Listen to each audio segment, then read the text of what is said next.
জয় যিশু।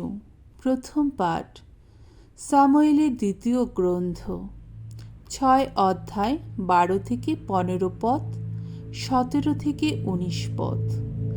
দাউদ সন্ধি মঞ্জুষাটি মহা সমারোহে জেরুসালামে এনে প্রতিষ্ঠা করেন। যুদ্ধের পরে দাউদ নিজেই গিয়ে ঈশ্বরের মঞ্জুষাটি ওবেদ এদোমের বাড়ি থেকে দাউদ নগরীতে নিয়ে এলেন। তখন সবার কি আনন্দ!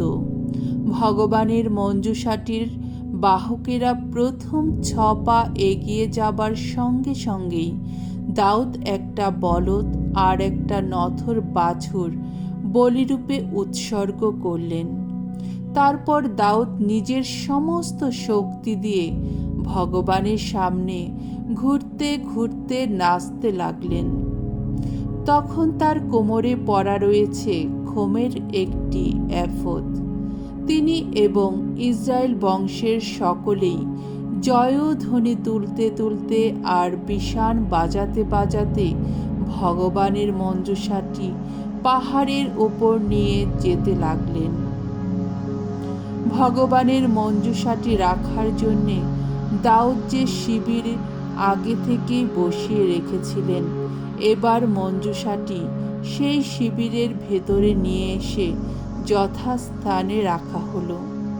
তারপর দাউদ সেখানে ভগবানের সামনে যত পূর্ণাহুতি দিলেন ও যত মিলনযজ্ঞ উৎসর্গ করলেন।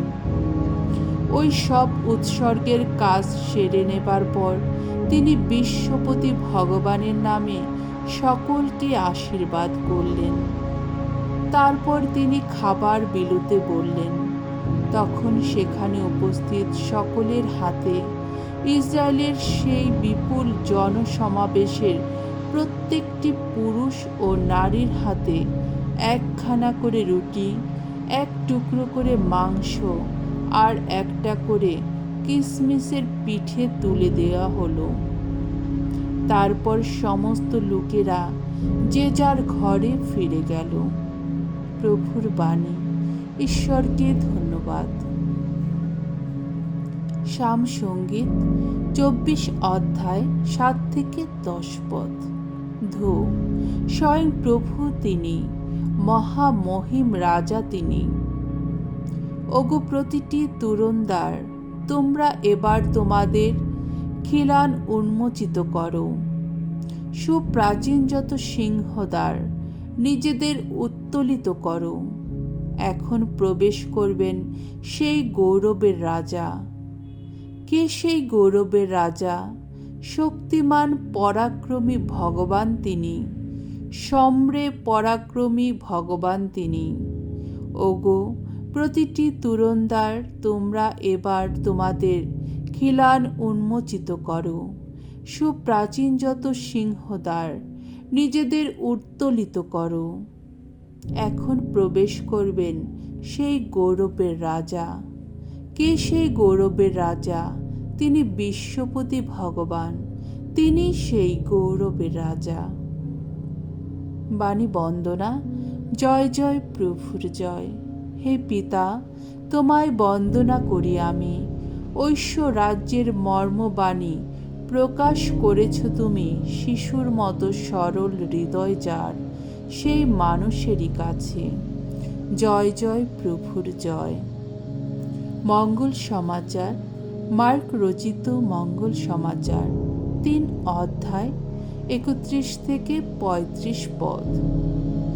ঈশ্বরের ইচ্ছা যে পালন করে সেই তো যিশুর ভাই, যিশুর বোন, যিশুর মা। যিশু যে বাড়িতে ছিলেন সেদিন সেখানে বহু লোকের ভিড় জমেছিল। এমন সময় যিশুর মা ও ভাইয়েরা সেখানে এসে হাজির হলেন। তারা বাইরে দাঁড়িয়ে থেকে তাকে ডেকে পাঠালেন। অনেক লোক যিশুর চারপাশে বসেছিল। তাকে বলা হলো, দেখুন, বাইরে আপনার মা ও ভাইয়েরা আপনাকে খুঁজছেন। তিনি উত্তর দিলেন, কে আমার মা আর কারাই বা আমার ভাই? তারপর যারা তাকে ঘিরে বসেছিল তাদের সকলেরই দিকে একবার তাকিয়ে নিয়ে তিনি বললেন, এরাই তো আমার মা, আমার ভাই। কারণ ঈশ্বরের ইচ্ছা যে পালন করে সেই তো আমার ভাই, আমার বোন, আমার মা। প্রভুর মঙ্গলময় বাণী। খ্রিস্ট প্রভু তোমার প্রশংসা হোক।